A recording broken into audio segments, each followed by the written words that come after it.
Good morning. My name is Michael Plumstead. I want to talk about consumerism and what society is on the horizon for us in the future and why. Let's start with a definition from Wikipedia on what is consumerism society.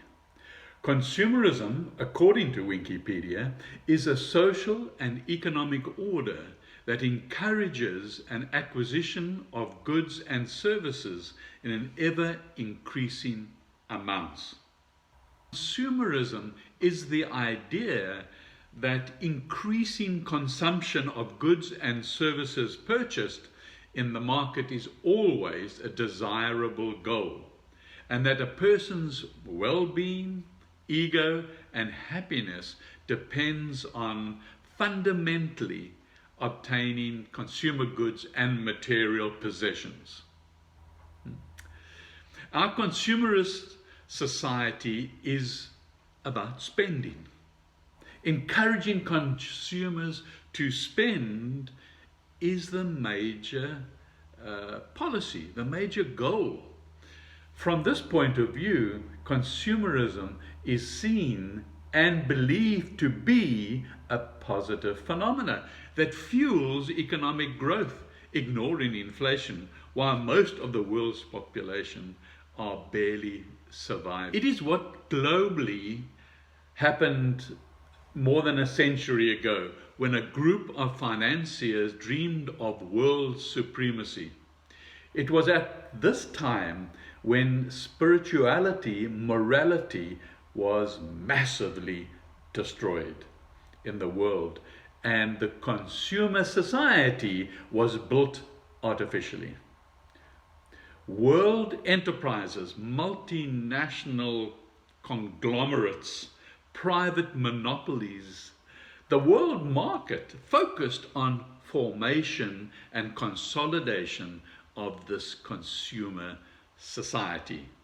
The world community popularized a man consumer with consciousness which was adjusted now to the materialistic, egotistical perception of the world.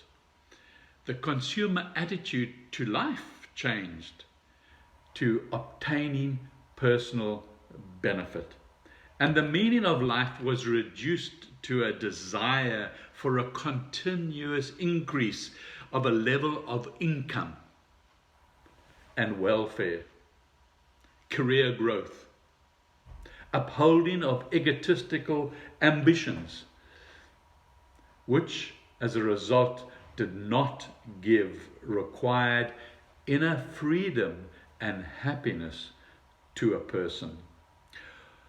Of course, after such mass processing of consciousness, selfish thinking of a man consumer no longer perceived seriously the knowledge of the past, including that which was considered sacred and passed down from generation to generation through millennia as knowledge important for humanity. Even saviors who came, continually brought up the idea to try and concrete into our consciousness the importance of morality and spirituality in order for our own benefit. Absolute emptiness has been filled with anything material. It is difficult for people to go beyond this material worldview, which also, now listen to this, it also blocks the consciousness of the ability for man to learn more in order to benefit mankind and become the next Tesla or Planck or Maxwell. So this uncontrollable economic philosophy gives power and control to those who strive and succeed in becoming insanely rich. This material success leads to obscene behavior, which again negatively impacts the majority of us hard-working, large company employees. The concept keeps the world in debt as they strive for more and more, bigger and bigger and better. Greed is the disastrous outcome of this capitalistic, consumeristic society, which is negatively felt in every sector of mankind. Western pharmaceutical companies, for example, where they treat the symptoms of people who are sick, which in the long term makes them sicker, but clears up the symptoms, and so everybody appears to be happy. And there are many more other examples, which I'm not going to talk about today, like the food that we eat. It's no thought is given to the health of the food or the health of the animals.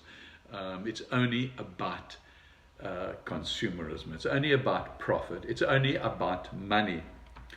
And there isn't an alternative that exists in the country. I mean, the answer is not communism, which degrades humans into slave machines.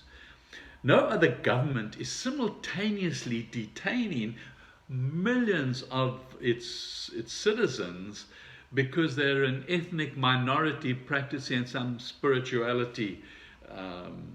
They need the indoctrination of what China wants, and they will attack anybody who dares to challenge its repression.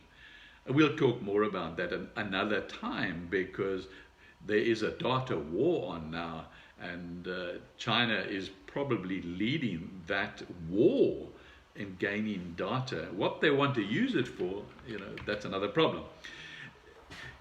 In this madness, which encourages spending and material acquisitions, where there is no idea of enough is sufficient, and let's just share the extra perhaps. No, nothing like that. We are living in a spiritually bankrupt culture where we are primarily driven by more money and not by people matter. Most of us do charity work, which is sadly needed everywhere, and I guess it also satisfies our conscience. The solution to our consumerism economics lies with the individual business owners who want to care about people. They know that people matter. They also know that our existing debt-ridden society is no longer sustainable. Once individual businesses embrace the concept of enough is beautiful, enough is beautiful, these businesses will lead the way to discovering the knowledge and the development of technology which will be shared freely with mankind. This will take everyone to a new level of joy, happiness, and deep-seated fulfillment. Nature and humans will regain their inherent spiritual sovereignty, and this is the key for the future. This will free people from material dependence and the consumer system. These pioneers of our age will bring humanity to an absolutely new side of attitude, worldview, scientific study, and practical research of space and man. We will all share in their inexhaustible source of free energy. So, let's reimagine the concept. Enough is beautiful and people matter.